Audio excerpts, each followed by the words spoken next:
Tanggal 28 September 2021 pukul 8.35. Oke, waktunya cukup terlambat untuk Kaizen di hari ini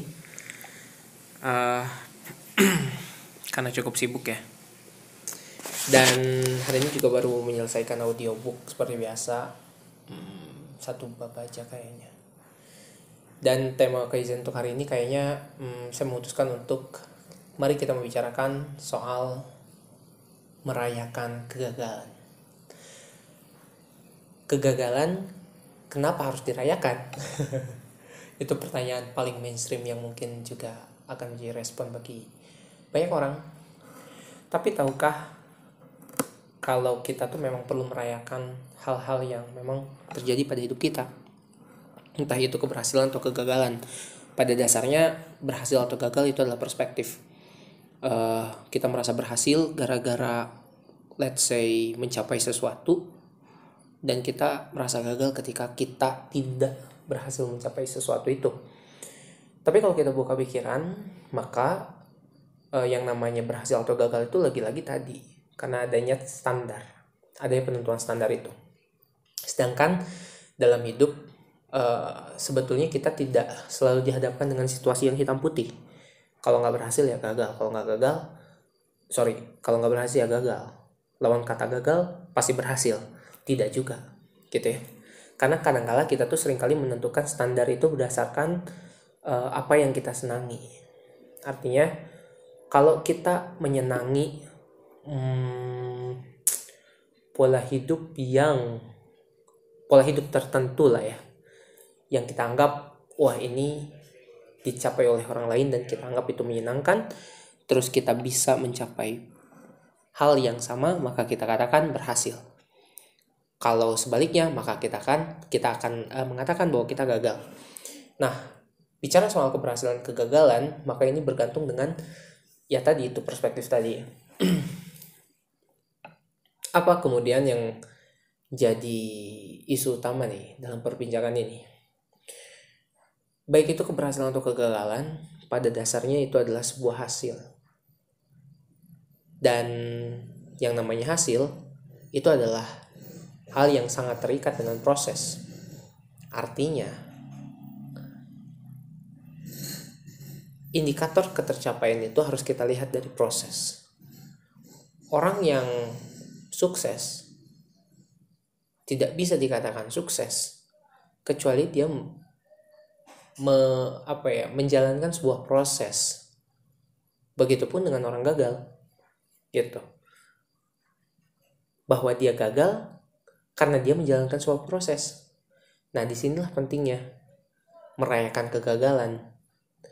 Bahwa baik orang yang gagal ataupun orang yang berhasil, maka pada dasarnya mereka telah sama-sama menjalankan proses. Terus bagaimana dengan orang yang tidak pernah gagal? Justru ini yang harus kita berikan simpati sebesar-besarnya. Orang yang tidak pernah gagal, bisa jadi dia tidak pernah gagal karena dia tidak pernah mencoba. Wadaw, motivator sekali ya. Jadi pada dasarnya adalah bahwa, tapi serius ini ya, bahwa orang yang tidak pernah merasa gagal itu tuh sebetulnya adalah sebuah bencana gitu. Maka bagaimana sikap kita menerima kegagalan? Sambutlah dengan tangan terbuka. Dan kalau misalkan ada teman kita yang baru saja gagal, mengalami kegagalan, kebangkrutan, saya tidak ingin bilang gitu sih, tapi kesialan, maka sambutlah mereka, ulurkan tangan, dan kemudian siap berkata, selamat brother, lu sudah gagal, ayo kita rayakan. Wadah, cheers gitu ya. Nah, sehingga orang tidak trauma dengan gagal, sehingga orang tidak merasa takut dengan gagal. Ya sudah, kalau sudah seperti itu, hidup akan lebih mudah. Ya mungkin hidup gak akan benar-benar mudah, tapi kadangkala kan kita itu selalu menganggap suatu masalah yang besar, padahal masalahnya adalah karena kita menjadikan suatu yang sederhana menjadi masalah. Itu dia. Nah, oleh karena itu kayaknya itu deh alasan pertama kenapa kita harus merayakan kegagalan. Terus di balik kegagalan itu ada pelajaran. Ya. Maka orang tuh sebetulnya tidak benar-benar gagal ketika dia terus menjalankan prosesnya gitu ya. Dia hanya belum menemukan momentum yang pas, yang cocok untuk dia anggap bahwa itu adalah sebuah keberhasilan. Maka sikap untuk mengantisipasi depresi, stres, merasa worthless, lemah dan sebagainya akibat seringkali gagal sebenarnya satu, ya, kembangkan sebuah mindset di mana bahwa semua hal yang kita kerjakan itu adalah untuk perkembangan diri kita pribadi. Itu yang kita sebut dengan growth mindset. Dan kalau orang mengerti bahwa dalam hidup ini hanyalah permainan, maka hal seperti itu adalah hal yang wajar saja. Dan bahkan orang akan jadi sangat ketagihan untuk menemukan kegagalan-kegagalan lain, menemukan penolakan-penolakan dalam hidupnya. Banyak sekali hari ini saya menemukan persoalan-persoalan manusia di usia ya 20 tahunan, 25 dan sebagainya. Mereka menghadapi krisis ya. Entah itu krisis dalam menemukan jati diri mereka, kemudian krisis tentang pandangan hidup. Semua itu berawal dari barangkali, dan meskipun saya bilang barangkali hanya supaya tidak terkesan judgmental saja, tidak clear gitu dengan eksistensi dia di dunia.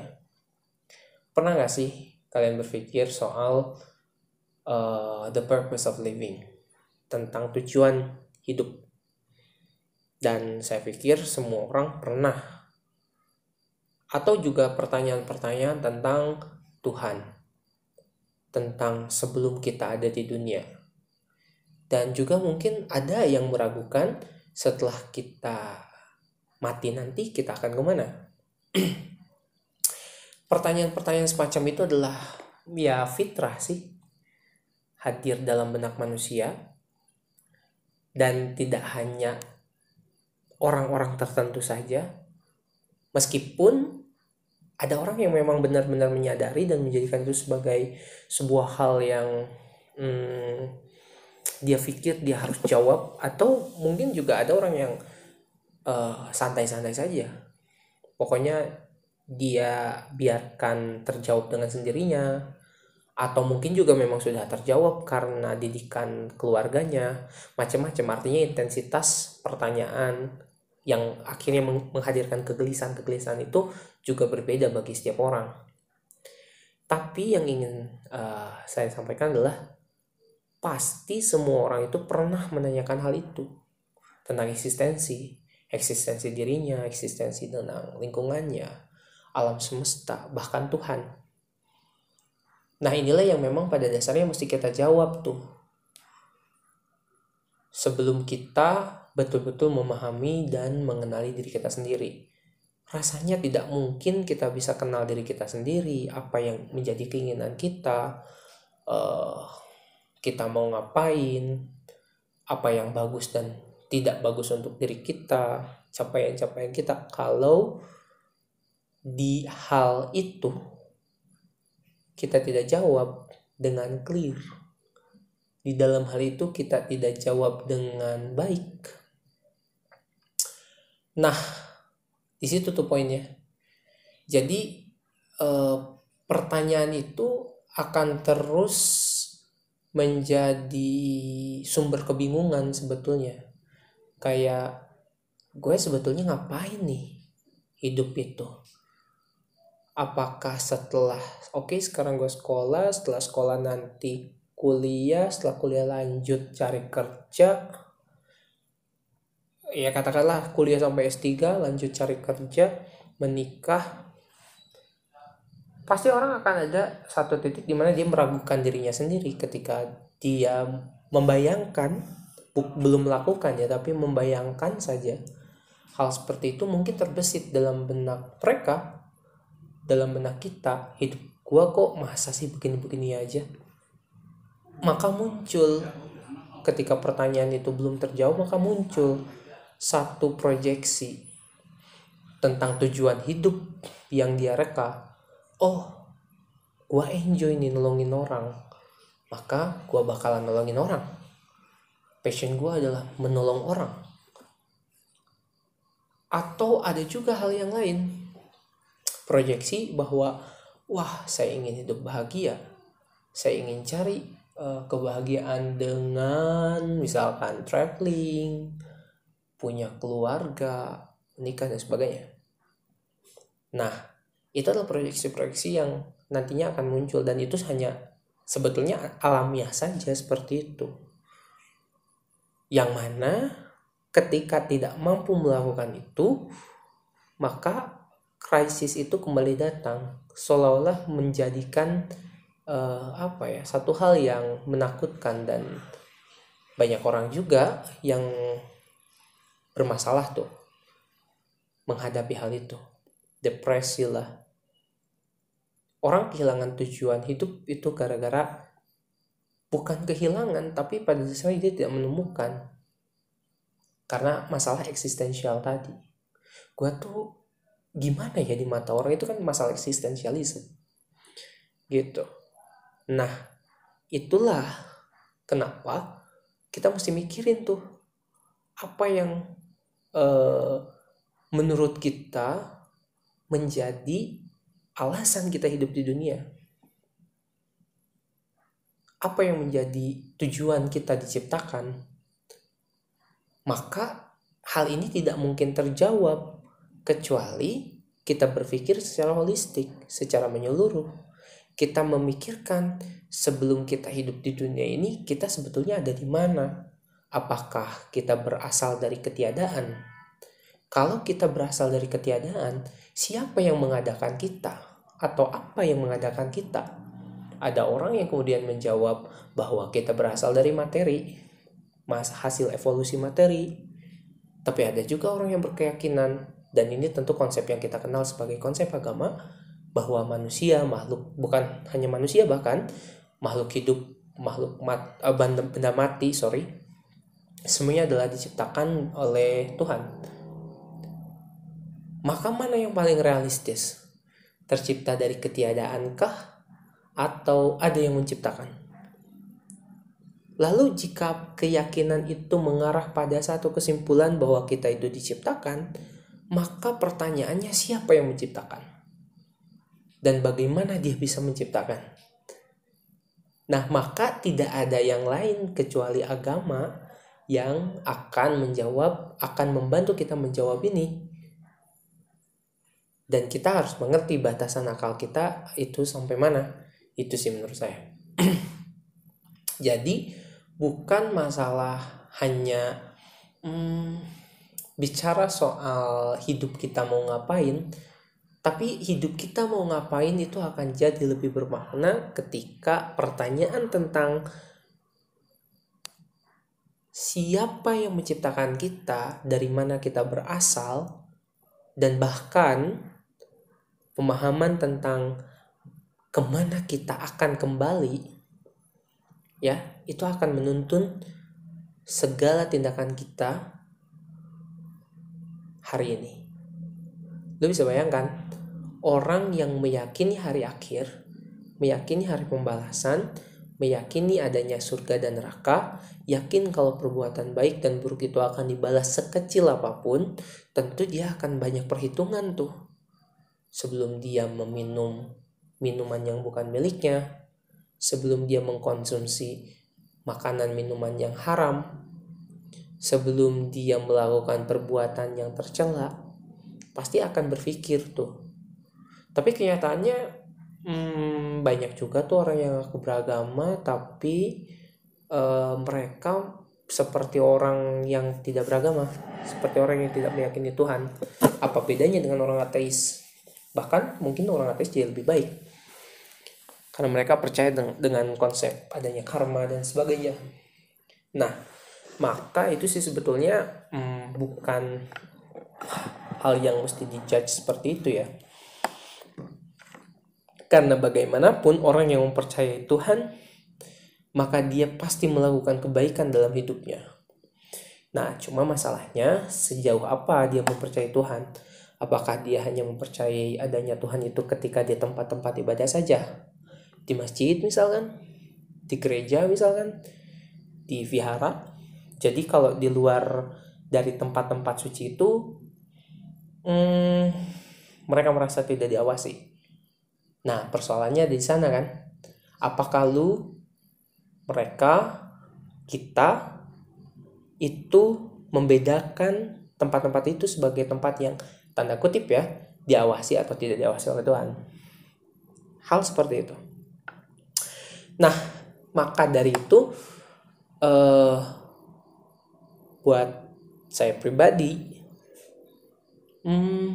menemukan tujuan hidup itu adalah pada dasarnya menemukan jawaban atas pertanyaan mendasar yang menghantui hidup kita dan akan selalu menghantui hidup kita kecuali kita menjawabnya dengan jawaban yang sangat jelas ya, menyeluruh dan juga mendalam, bahkan apa yang kita sebut cemerlang. Dari sana kita bisa menikmati hidup tanpa merasa risih, takut akan tantangan-tantangan yang dihadirkan oleh hidup. Entah itu kegagalan atau apapun itu. Karena buat kita yang sudah clear menjawab pertanyaan itu, kita akhirnya memahami bahwa dalam hidup ini ada hal-hal yang bisa kita kontrol dan tidak bisa kita kontrol. Katakan kita ingin menolong orang yang berada di tepian jurang karena kecelakaan misalkan. Nah, saat kita ingin menolong dan hampir saja tertolong, ternyata pijakan yang kita pijak malah longsor dan akhirnya malah menjadi sebab bagi jatuhnya orang kita dan orang yang akan kita selamatkan dan semuanya mati. Maka dalam hal itu kita bisa memahami kan mana yang kita kontrol dan mana yang tidak bisa kita kontrol. Atas apa yang tidak bisa kita kontrol, ya kita bisa bilang, dan lu boleh bilang, ya sudah, mau gimana lagi. Dan kita bersabar atas hal itu. Tapi untuk hal yang bisa kita kontrol, termasuk emosi, respon, jawaban, sikap, semuanya itu akan menjadi bernilai kebaikan atau keburukan tergantung dengan bagaimana kita menyikapinya. Ketika kita tertusuk duri atau nginjek beling misalkan, itu kan hal yang tidak bisa kita kontrol. Kita nggak tahu ada beling terus kita injak dan berdarah. Hal yang tidak bisa kontrol seperti ketika kita menginjak beling itu tidak akan menjadi soal. Persoalannya adalah apakah kita akan mengutuk, bersabar, atau segera menemukan solusi atau bagaimana. Nah, itulah yang akan menjadi nilai diri kita. Dan mudah-mudahan itu yang akan menjadi catatan amal baik atau buruk bagi kita. Jadi jawaban-jawaban seperti itulah yang memang pada dasarnya akan membawa kita kepada kehidupan yang lebih baik lagi. Atau mungkin juga kepada kehidupan yang lebih buruk. Nah, maka dari itu, berkaitan dengan kegagalan, maka respon seperti apa yang bisa kita hadirkan? Apakah respon untuk let's say depressed, stressed, ataukah respon yang ya sudah biasa saja. Dan dari situlah kualitas diri kita terbentuk satu persatu. Oleh karena itu, bagi siapapun yang merasakan gagal dalam hidupnya, kalaupun ada teman di sekitar kita yang terlihat sedang baru saja atau juga akan mengalami kegagalan, maka bersiaplah untuk menyambut mereka dengan tangan terbuka dan rayakan. Terima kasih, itu saja konten Kaizen penuh motivasi malam ini. Semoga bermanfaat. Ini buat lu bentar.